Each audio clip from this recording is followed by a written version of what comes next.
You are listening to a DotP One-on-One. Pyrian Flax, welcome to the show, sir. Hello. That is Casey Atchison. Welcome to the show, Casey. Hello, thank you for having me. Welcome, Sunsfan. Hello, friends. It's been a long time. Mott, welcome to the show. Thank you for having me once again. Very excited to be here. Austin, Capitalist Walsh. Welcome to the show, Cap. Thank you very much, man. It's good to be back. Special guest, Sir Action Slacks. How you doing, sir?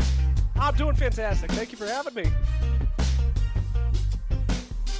Hey, everybody. Welcome to the first DotP One-on-One Resurrection. I'm Cyphus, and today I am pleased to be joined by Editor-in-Chief from JoinDota, Malystryx. Hello. How you doing, Mally? I'm good. Is this my fifth time, or?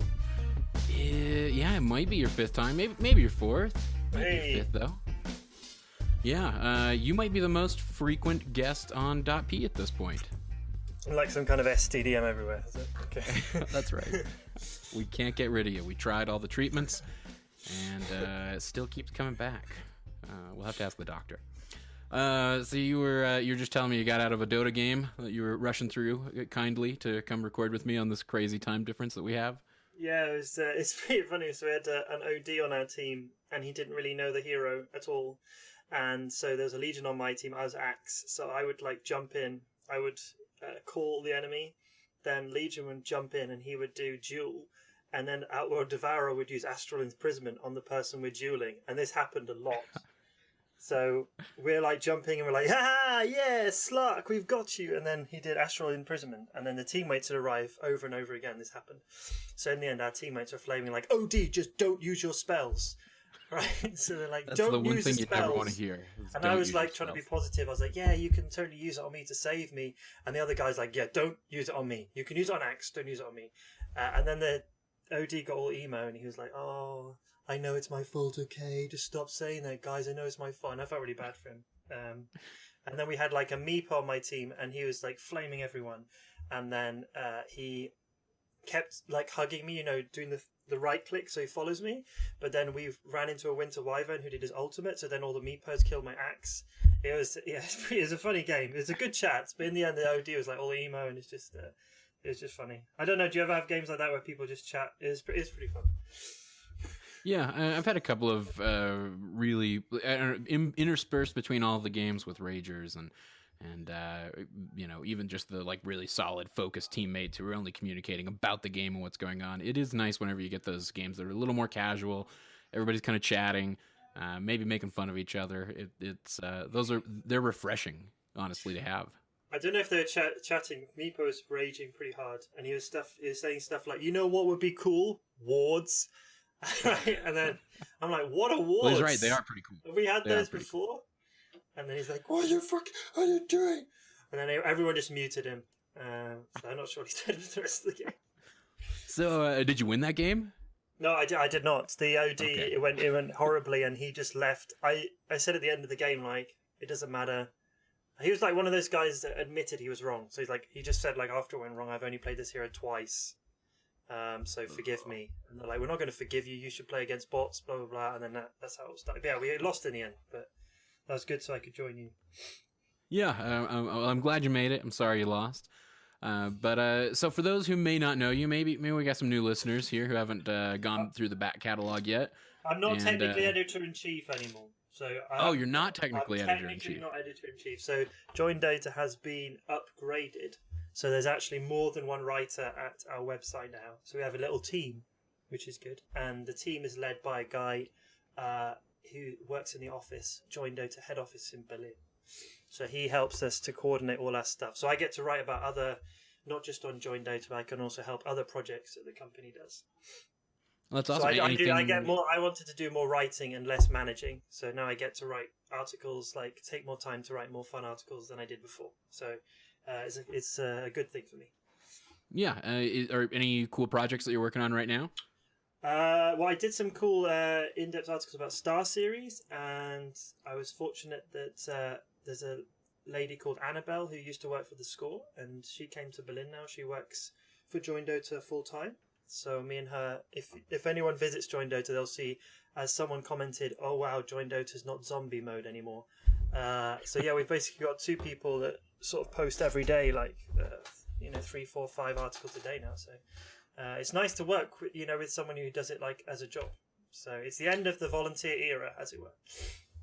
Do you feel like at JoinDota, I know you guys you try to embody the press role, right? The journalistic role in esports, at least for Dota 2. Am I right in kind of characterizing what you were going for at JoinDota in that regard? Yeah, so JoinDota was initially a studio, and that's, I think, how people still view it. But actually, it's really not a studio anymore, and it's more like a community website. So we've got the match ticker. Soon, JoinDota League will be coming back, and then we do a lot more editorial content. So it's difficult because there's a lot of people that do contribute, like volunteers and stuff, but really everyone just thinks of the studio part, But there are a lot of people that volunteer, and it's actually getting better now than it has been for the last 2 years. But people sort of just see, JoinDota's dead because Toby's streaming, but that's only a very small part of the company. Who would you say? I mean, don't you feel like maybe Reddit is probably your biggest competitor in that regard? I actually didn't use Reddit for the first 2 years. I did Dota 2, and then I sort of got used to it. So I think there is a world outside of Reddit, but is for many like young writers who don't have a big community on their website, Reddit is how they decide whether they're good or not. And when articles don't climb, then people just assume, it's because my article's rubbish. But so I think that's kind of bad because I don't think Reddit really works the way it should right now. So like in Overwatch, do you play Overwatch? I think you do, right? Or not? Do you play Overwatch? Well, I mean, I have. I not on the reg. I mean, okay, we're so doing a podcast after all. Overwatch has 2 subreddits. So there's one which is Overwatch, and then there's 2 which is Overwatch competitive. And I think Dota 2 would subreddit would benefit from splitting it because you've got the 2 things together really, which is sort of a lot of fluff stuff. There was a funny meme recently, which is there's a guy. Did you see that picture of a guy who met Fia in a barbecue or not? Yes, I did. So he's like, he just happened to run into him. Coming home after Japanese barbecue when suddenly, and then everyone started to do these posts of fans like in the lift when suddenly, and it was like the picture of Puppy from the All-Star match, and that sort of took over the front page, and in the end they removed it. But so Reddit is an interesting community, but I'm not sure it actually really works at the moment as it should do. Well, one thing you had sent over a link to me, kind of talking about the traffic statistics for our Dota 2. And I mean, it looks like it's strangely on the decline. I mean, do you think that's kind of the essence of its problem right now? Well, I was really surprised because I would have thought it would be growing. I mean, just from I visit Reddit quite a lot, but I was really shocked because if you look at the graph, it's a public data and anyone can look at it. It's not just TI. If you compare, February, March this, last year to like now, this February, it's really, I mean, we're only halfway through February. You can see even the months. It's not just about TI. It's just generally declining. And my former project manager, Milk, the Dota 2 player, he was saying he thinks it's the same on all of the games, sort of esports games, is that perhaps Reddit is sort of suffering. Maybe people just find another way to consume, media. Do you is there a part of you that kind of hopes that maybe it's because people are seeking a more journalistic approach, like the approach that you guys are trying to assume at JoinDota? I think so. I think maybe all these sort of trends. I mean, Facebook was massive, right, and that's sort of dying off now. I think there are trends, and perhaps people like a little bit more subs sometimes. But it's difficult, because Reddit is kind of fun. You do get to see lots of fun things, but then you can also use 9gag, and there's Instagram and stuff. There are other ways to sort of consume these kind of quick contents, aren't there? The thing is about the statistics, it is surprising. Like, really is honestly surprising, and it's kind of scary because I wouldn't want, even though perhaps some articles that other writers I know published on other websites didn't read the front page, even though they're really good. It's kind of scary to think, oh no, is the game dying or something? Why is no one using Reddit? Yeah, I mean, so for those who maybe don't have the statistics pulled up right now, I'm sure most of the folks listening don't. You can find that at our Dota 2 /about/traffic. I'll include a little note in the show notes. But Yeah, from March of last year, we go from 3.7 million uniques and a total of roughly 74 million page views to this month in February, 1.4 million uniques and roughly 21 million page views. So about a third on both counts. I think we should compare it to January though, because February's not over. But yeah, January is like just under 40 million. But obviously, you have to take into consideration Feb 2016 had, I think it was the Shanghai Major, or there was a major. But yeah, it's basically, it's declining. It's crazy to think that 80 million people, 80 million pay views a month for TI. That's crazy. Yeah, well, and that kind of makes sense. I mean, obviously, that's when the greatest hype surrounding Dota kind of exists within the community is right before those majors. That even if you don't pay attention to tournaments in the interim or kind of the second tier tournaments, I think it's even the most casual of Dota players is usually aware that the international is going on. Your your game client is full of news about it. But I mean, do you suspect that we'll see an uptick in that with the Kiev major? Or do you think that the trend downward that we've seen since August, so just looking at August, 3.6 million uniques and 82 million page views, do you think the Kiev major or any of the Valve majors have the opportunity to kind of spike that, or is it just a general trend that we're seeing? Are people turning away from Reddit, or are they looking for other outlets? Yeah, it's difficult. I think the one thing, if we had, like, this is obviously for the last year, if we had the stats for 2 years, then it'd be easy to compare, because it could be that this is the same trend every year and then it just goes up again, isn't it? Right. But the timing of the majors, I think, makes a difference, because last season we had 3 majors and one of them fell in February. But this year, I think, has been very quiet since TI. I mean, I just think this, maybe it's not Dota 2, maybe it's just a game itself, the way the tournaments are spaced out, that there's not too much to get excited about, really. I mean, if we take this year, for example, there was the WESC, which has had a few top teams, and ESL1 Genting, a few top teams. Then we had Dota Pit, and then we're going to have Star Series now, which is like a really big tournament. But you don't really have that many big tournaments. Maybe they're just less to talk about, and then people just end up filling it with memes in the middle. Right. I don't think it's the game dying. It's difficult to say for Reddit dying, but I don't know. I mean, I did live in a world where before Reddit, like, I didn't even know it existed, until a year ago or so. And I don't know about you. I mean, do you use it a lot? I mean, I do. I do more frequently. I think I was kind of like you. When we first started doing content creation centered around Dota 2, we never really perused Reddit, and I mean, I know Roland never used Reddit at the time, and now he's a Reddit fiend, and I'd say I probably check it 3 or 4 times a week and see what's going on, see what's kind of trending.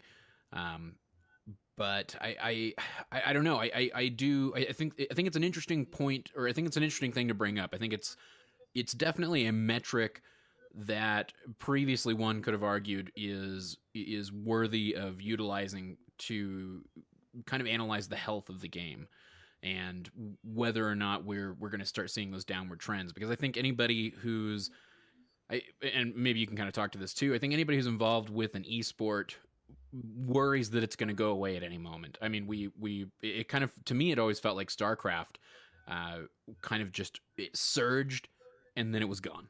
And then I never heard anything about it again. And I know it's still happening. I know people are still out there participating in StarCraft tournaments, but it's so in the background that I'm not exposed to it from the more casual esports means that I utilize. Does that make sense? Yeah. Hey, how about I read a few comments? I wrote a post today asking why people thought Reddit is dying. Would you like to hear a few? I would love to hear a few. Okay, so Marco, the sub is a giant circle jerk of shitposting. Lack of quality content drives people away. Then we had Jacob. Drag and Drop, who's a commentator. The Reddit commentators are the enemy of the Dota 2 community. Milk, the Dota 2 caster, said drop in figures for all the major esports titles are nearly identical, even with CSGO. Either Reddit has become less popular or we found the natural off-season of esports. Then Mike, who is the manager of Adfinem, said maybe because the sub-circle jerks too much and people get tired of it. It's mostly the same sort of thing. People sort of unsubbing. So I don't really understand what circle jerk really means. I know I've googled it. I've tried to be Urban Dictionary, but I really don't get it. I mean, what does it mean? Well, that's where I guess if I have to explain it to you, maybe you guys don't get the news out there in the UK, but that's where you all stand in a circle together. And you grab the genitals of the individual to your right, or sometimes they go counterclockwise or clockwise, and you go to the left. Okay. And then I do know so much about it. I don't know. All right. Okay. Yeah, because it's a bit confusing. I don't. It seems to be like a super American. Whenever it's like circle jerk. I'm like, okay. I mean, we don't have parties or anything where we do that on Thursdays. I mean, or any day. That doesn't happen here. I think maybe Dota 2 needs more communities like the DotP community. That's a very sort of healthy community, because I have a friend called John, and he was the one that introduced me to Reddit, and he said when a Reddit community reaches so many subscribers, then it doesn't function properly, because once you've got a certain number of people, it's very easy for one sort of gang to take over, and then anyone who's not in that majority just gets downvoted. So you have to be part of the gang. And it could be that's possibly what happened, because on the Reddit stats, the number of people, it doesn't seem to. It's still getting good subscriptions. Yeah, but I mean, who qualifies as being part of the gang? I guess is what I would be curious to ask. You know, are we talking about are we talking about the content creators who post, their stuff in Reddit? Are we talking about particular prominent community members? You know what I mean? It's hard to identify when you have a subscription or a number of subscribers around. What are they, like 26,000 right now? I want to say somewhere in that neighborhood. Maybe I'm way off. I mean, the people that comment. I mean, there's always, people that ghost. I mean, I rarely comment. I do look about, but it's just, I don't know. It's all this thing is kind of scary, but at the same time, it's like it just shows that you do need. You need lots of healthy communities, because for example, Reddit did fall off. Where would people go? I mean, I think people would be totally confused, because lots of people just didn't bother to visit websites, because they're like, well, let's just be on Reddit. But the thing is, it's not on Reddit. Lots of stuff gets posted that doesn't reach the front page, because people like the majority like a very sort of certain type of content. That's why it should be divided like Overwatch, and I think that would be like super good. Then you could have like fluff stuff, like you go there knowing I'm going to get silly pictures and memes, and then for people who just want tournament stuff, they don't need to scroll through pages of content. So I mean, I guess with regards to kind of the health of the community, and maybe the health of the game. I mean, is that something that? Do you think that Dota's on the decline? I mean, I know that you pointed out Milk, saying that, hey, maybe we found the off season for esports in general, and I guess I'm not familiar with any of the like major trends in timing for like CS:GO tournaments. Well, CS:GO is massive right now, so the fact that that's declining. I mean, they had simultaneously 1 million viewers for their recent tournament, and if you just do English commentary for, I think the major, it was only 200,000, so 300,000. So I mean, that dwarfs. So even if that's shrinking, it does say something about either esports, how people consume esports, or maybe how Reddit functions. Maybe it's old fashioned. I don't know. Right. We're both old, aren't we? Yeah, I'm way too old. Way too old to be doing things that are all about video games. But hey, I don't think Dota 2's dead. I think like another 3 years. I just mean it just shows the importance of having a healthy community like .p. Yeah, that's right. Look at that plug. You're too kind. Too kind. So let's turn to your area of expertise, which is the pro Dota 2 scene. You had an article a couple of days ago about Liquid and Secret trying to stay alive, fight to stay relevant, I think was the title of the article. Yeah. So Secret, I know a little bit about kind of the recent controversies that have kind of surrounded the management there. Obviously they've struggled to perform, even though they managed to qualify. They never really managed to perform well in the LANs themselves. Though I don't know, Liquid to me always kind of felt relatively strong, but I mean, I guess they're not performing as well as one would hope for a top tier team. Yeah, especially because after TI, so one of their players sort of retired, the mid player, and then they brought in Miracle, and that should have been like a bomb. It should have been, he's supposed to be the best player in the world, widely considered that, won an award for the best mid player, and then it just didn't work out. And then and because of that, because they didn't qualify for LANs, it meant that we didn't see Miracle at LANs, which is sort of a big disappointment. And then the way the season works with the majors is that if you don't do well at the first major, that then has a knock-on effect all the way until TI, if you get what I mean. So let's say before there are 3 majors, if you won the first major, like for example, who won the first major? Let's check your knowledge. Who won the first major? From last year, you mean? Yeah, the first ever major. Who won? I believe that was OG. Yeah. Okay, so OG, they won, right? That's automatic direct invite for the next event, like immediately. So in the final, I think it was Secret, right? Secret, I think we're in the final. For the very first major? Let me check. Frankfurt major. And then Secret won the second one. So that means they get automatically invited to the next one. And as you can see, the moment you do well in one, you get invited to the next one. And then when TI comes, it's very easy for you to get a direct invite. So for Secret and Liquid, if they don't qualify or get invited to the Kiev major, that's 2 majors in a row they missed. So getting to TI is going to be really difficult, especially because there's so many good European teams now. Right. Well, I mean, so it's just a knock-on effect. It's really just the way the season works. It's quite scary. You could have like a whole season of being irrelevant. Right. Oh yeah, it was Secret. I was right. Okay, OG Secret. So Liquid, should have done well with Miracle. They are doing well now. But there's a big tournament this week called Star Series, and Liquid and Secret both qualified for Europe, and they both really need to do well, not just in terms of sort of getting going, especially Secret, because they sort of won one, lost one, won one, lost one. But yeah, if they don't get invited, then they need to be prepared for the regionals. And it's kind of sad. You think about how many big stars are on those teams. You've got Kuroki, you've got Matumba Man, who's a character, you've got Miracle, Puppy. These are the kind of players you want to see at LANs. Right. Well, but Team Liquid did pretty well, and I guess a lot of this I base off of having watched the European qualifiers for DAC. Because Liquid looked strong. They looked good all the way through that. Those qualifiers. Also, Bears, they were pretty good considering they. Yeah, only just that fought Liquid. I've already talked about it way too much on the show, but that first Liquid Bears series was maybe the best or most entertaining Dota I've ever seen in my life. It was. I was that on the edge of my seat.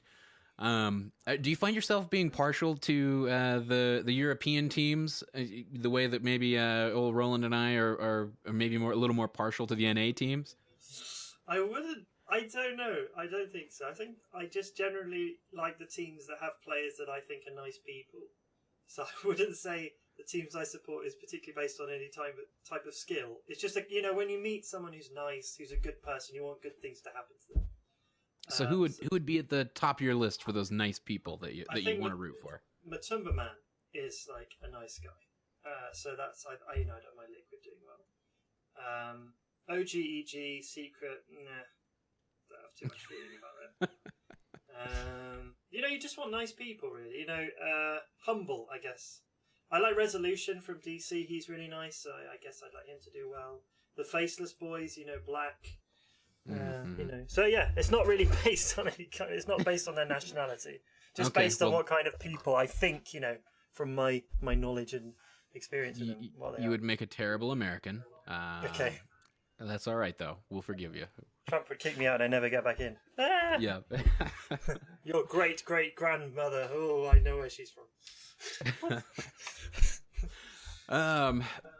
So I'm with you though, Matumba Man. We got to very briefly kind of overwatch him, or kind of from a distance see him interact with Bruno at the last TI after they had been eliminated, and it was interesting to see because you're right. Like humble is definitely a way I would describe him, even just in that interaction, because I think Bruno said something to him like, "Hey, You guys really deserved it. You really should have been in there. I'm so sorry. And I think Matoma Man's response was, "Hey, we didn't play tip top." Right? I think is what something along those lines. We didn't play at our best, so that we're not going to be there.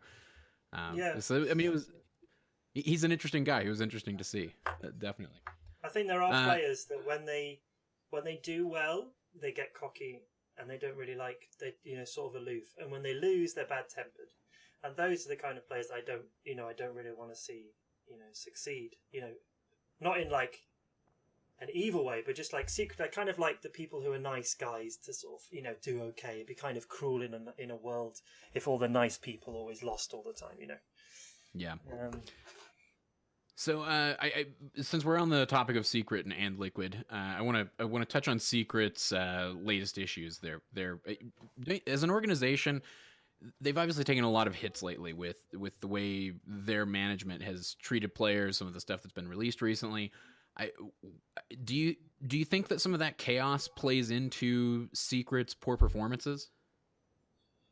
I think that when they didn't qualify for the Boston Major, and then one of their players left, and I think because of what Eternal Envy had said, it would, perhaps scare potential players from joining Secret. If the blog, for example, hadn't been published and you didn't know anything about this monetary issue, you would still see Secret as a big deal. They're in Turkey, they've got a team house, they've got some kind of billionaire backing them. But I think that blog, although it might not affect the results, it definitely affects the kind of players they can attract, because a established player is going to be very careful, if he knows that, so-and-so is owed, tens of thousands, of dollars, they won't really join. And for Kezu, who did join the team, for him, even if he never got the money, it's still a step up from where he was before. So I think, Right. Not results, but it does affect what kind of people would really want to join the team. I mean, who wants to go, fly off to Turkey, live in a house with the potential of, you may or may not get money. Obviously, we don't know if any of it's true, but publishing was enough to sort of damage the brand. But credit to Puppy, he did actually stay quiet. Yeah. Through all of it, he never really replied. He didn't deny it. He didn't accept it. He just let it pass. And after a month or two, people sort of forgotten about it, and they've got other things to talk about. But don't you think some of that kind of speaks to maybe the potential problems that can plague esports?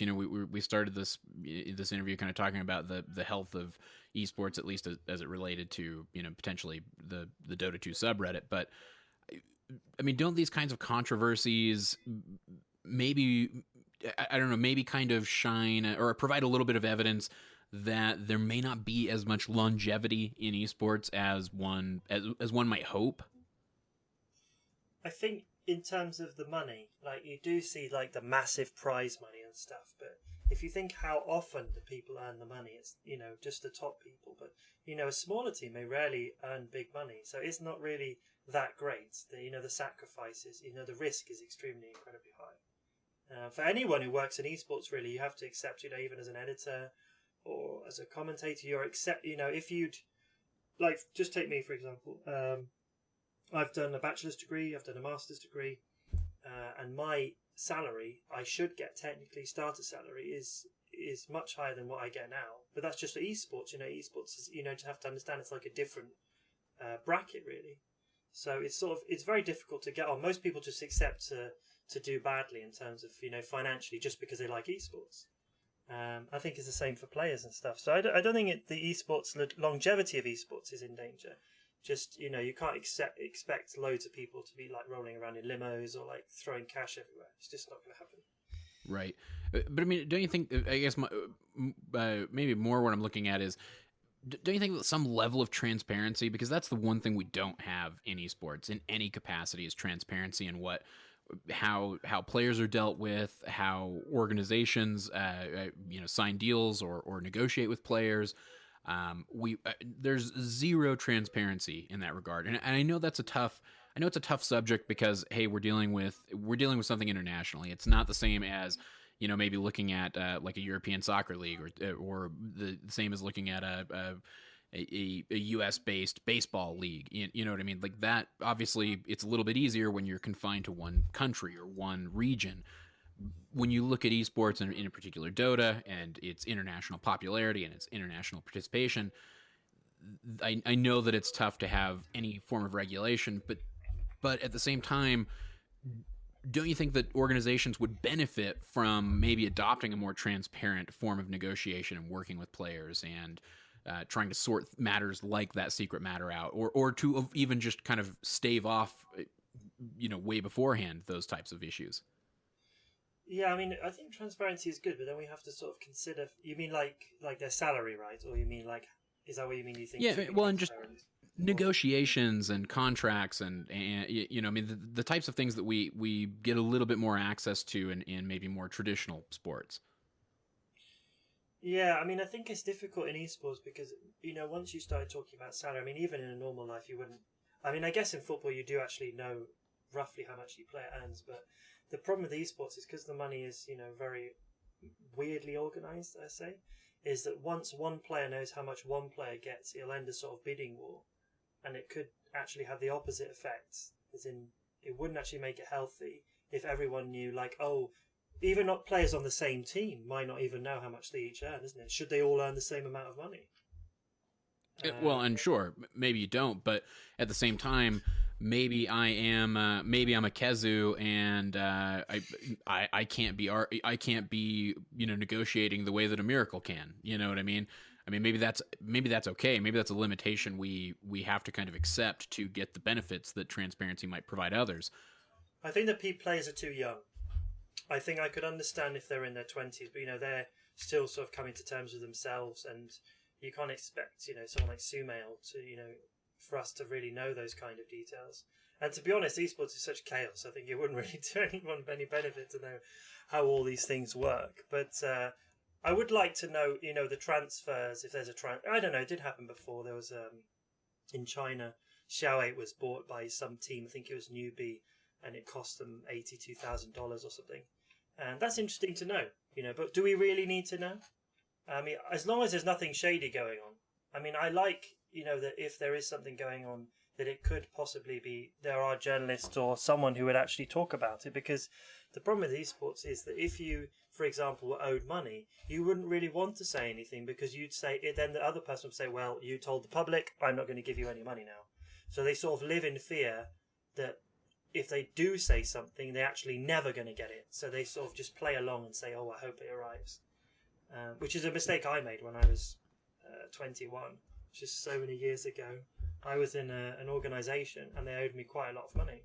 I think they owed me like $12,000, and I was just so scared because I thought, well, if I tell people, then they'll be like, "Oh, you broke your contract. You told people this. You're stuck." And I think that happens with players as well. They don't want to say anything because they think maybe if I keep quiet, it'll come anyway, and if I say anything, then I'll never get it. Right. If you know what I mean. So I think it should be transparent in a sense. I think if a player realizes an organization is suspicious and he leaves, he should share with other players that that's the case to avoid other people falling in the same pit, as it were. Yeah, and I suppose that's kind of the sad story that comes out of a lot of that is just that you are dealing with these younger guys who, I mean, hell, some of them as young as 15 or 16, because of the nature of esports.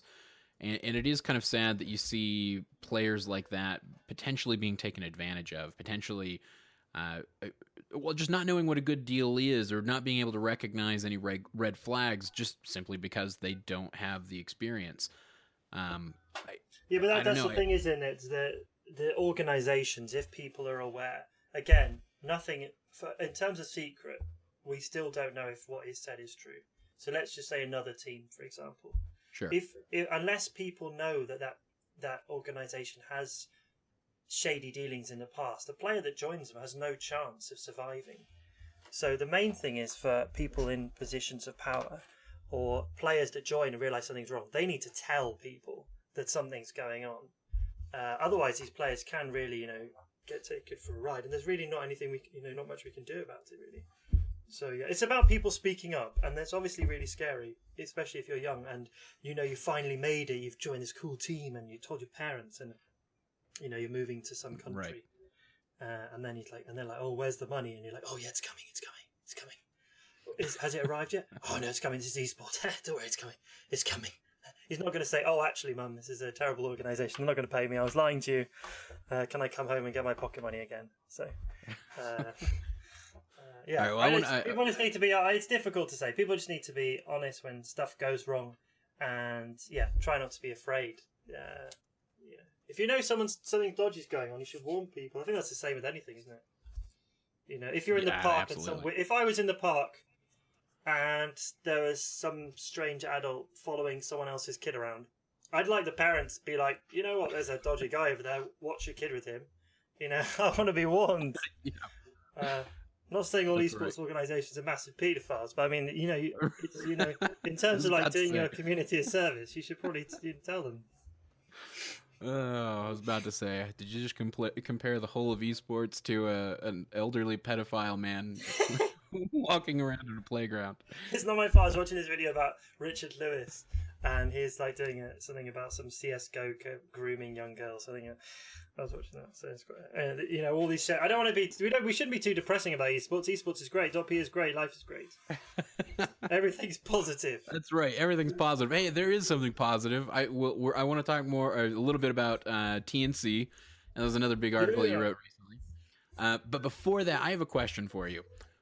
TNC took first at WESG Global Championships. WESC. What a great acronym. Yeah. Why weren't more big name teams at the WESG championships? I was so confused by that because I know it happened. Was it right about the time of what tournament was it? Let's see. It was Dota Pit. Yeah. It was going on just after it. So most of them, or maybe it was ESL One Genting. Anyway. But between ESL One Genting and Dota Pit Season 5, a ton of the top-tier teams didn't show up to WESG, even though WESG had a considerably higher prize pool. I was shocked to see that. Yeah, I mean, the prize pool is 1.5 million. That's the largest third-party tournament ever. It's crazy. I mean, the first place was $800,000. We're talking big money. Yeah. I mean, the reason was just the rules. It was unclear. So the rules were, if you have a team, all the players have to be from the same country. Now this totally works in CS:GO, but in Dota 2 it does not work because lots of teams, OG, Secret, Liquid, they're all multinational. Right. Digital Chaos, all the big names. So the idea is, Alibaba, Ali Sports think, oh yeah, we're going to make a World Cup of esports. Brilliant. We're going to make World Cup teams just like real sports. Yeah. And then in Dota 2, it totally does not work at all. So, I mean, even if you go, even teams that have Ukrainians and Russians, they're not allowed. For example, Virtus Pro, 3 Russians, 2 Ukrainians. Sorry, no good. Digital Chaos, no good. Faceless, no good. Liquid, no good. NP, no good. Secret, no good. So it basically eliminated all the teams. So if you really wanted to play, you'd have to mix your teams. So, for example, Team Ukraine had Resolution from Digital Chaos and Dendy together from Na'Vi. Sounds cool, right? Right. Yeah. Hype. And I suppose that is a cool element to it. But at the same time, don't you think that probably, you wrote kind of a nice article about TNC, or I guess I'll say a favorable article about TNC and their opportunities moving forward with a big win like that. But don't you think that maybe they were a little bit, or maybe the deck was kind of stacked in their favor in that regard, since they were able to play with their entire team roster? Yeah, a team that they normally practice with?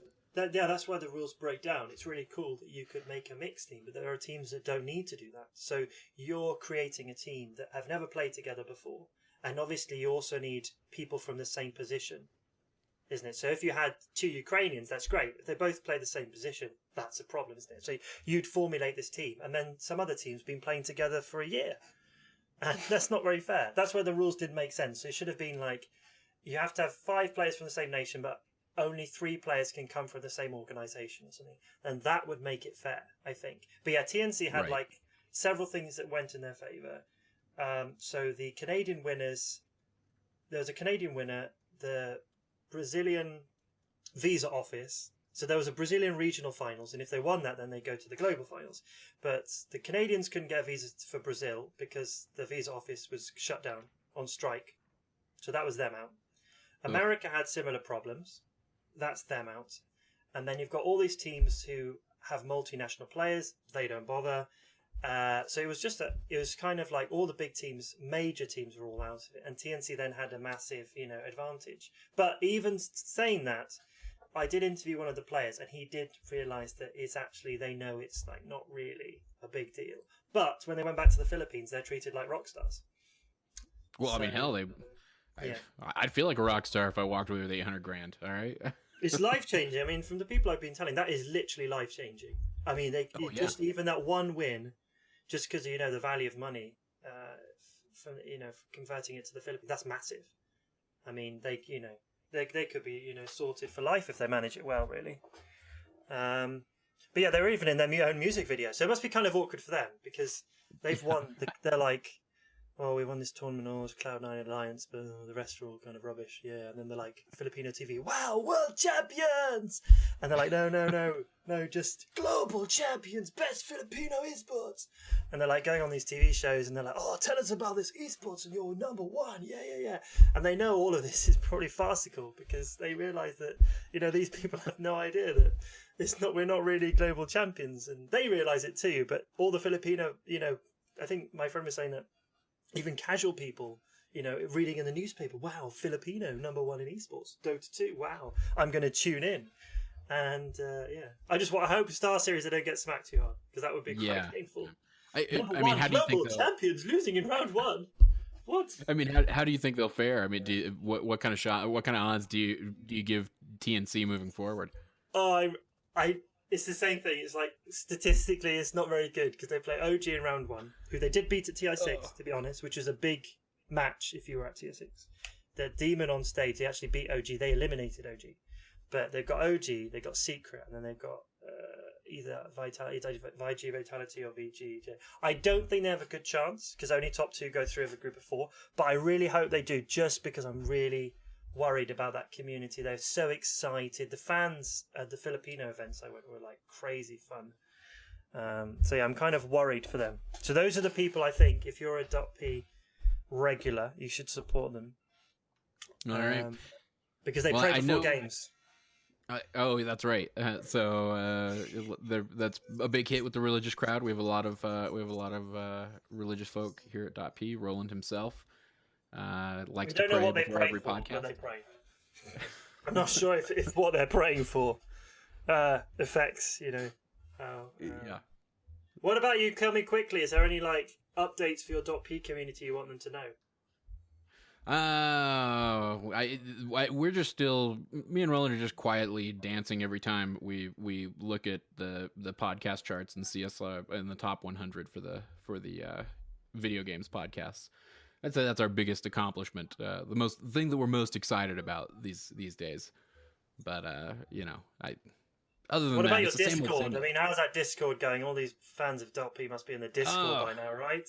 Oh yeah, it's a healthy Discord for sure. You bet. Are you in there? You should be in there. Am I in there? I'm not even modded. I don't know what this nonsense is. Oh well, we were taking care of that immediately after this episode. My plug. My God, how did that slip by? We will definitely mod you. Tom, it's fixed. It's fixed. Roland just did it. That's right. See everyone that quick. Like the Discord live on air and you get modded. That's exactly how this is how it works in the .p group. Are you still teaching, by the way? I don't. I actually do esports as a job. This is my full-time job. I actually told people about it. I'm really worried because in my son's school, I have to sort of tell him. So he went to his friend's house, and I was like, right, if you have a meal, and I'll ask him the questions that I think their parents will ask, and I'll make sure that he says the right answers. So I said, okay, they ask you, what does your dad do? What do you say? He's a teacher. Good. Do you mention I write about computer games? No. Why? Because you're a teacher. Very good. Very good. And then I saw, if they ask you what your dad does at home, what do you say? Do you tell them that I on the computer watching computer games? No. What do you say? Reading books. Excellent. It's brainwashed all the correct answers. But then when you actually meet people, I went to a parents' evening, and they actually asked me what I do, and they're like super interested. Some of these are like lawyers and bankers and hedge funders. I don't even know what that is, but apparently it's awesome. They've all got really serious jobs, and they actually think this job is kind of fun. But on the other hand, you're kind of worried because you're like, if you tell people you write about one game, they assume you write about lots of games. And actually just they're like, oh, have you seen the new? And they'll think of some game that they've seen on the side of a bus. The latest game they've seen on the side of the bus, and they'll be like, oh, I saw on the bus that this game is coming out. What do you think about that? And I was like, actually, I just write about the same game. And they're like, oh, what game is that? Is it new? And I was like, no. Oh. No. It's just all goes horribly wrong because you write about one game that's 6 years old. You go from being the most interesting man they've met to the least interesting man they've met in about a second. Yeah, they're like, so you just write about one game, and they go, oh, that's nice. And then it's the same with my mum. She just says I make games. She just thinks because she thinks apparently that's less rubbish. That's all right. My grandmother what about thinks you? I do You make podcasts about one game, or you make more than one game. My grandmother thinks I do a pod blog. That's what she calls it. Oh wow! Does she ever listen? No. Hey, you should do an episode with your mum. How good would that be? That Roland's would be mum. terrible. Oh my god! Roland's like one of Roland's relatives against one of your relatives, and then you ask them like Dota 2 related questions and see which one you can get close enough. We actually did do there is one episode somewhere in the archives of Roland sitting down and talking with his dad about the first video games that he got into, because his dad was something of a tech geek and was way into all the early generations of consoles that were available and PC games as they started to come out. So we have done that once, but my relatives are no good. They're no good for that. Okay, well, I think all the .p community should suggest some in the Discord after they watch this episode. Cool stuff involving yours.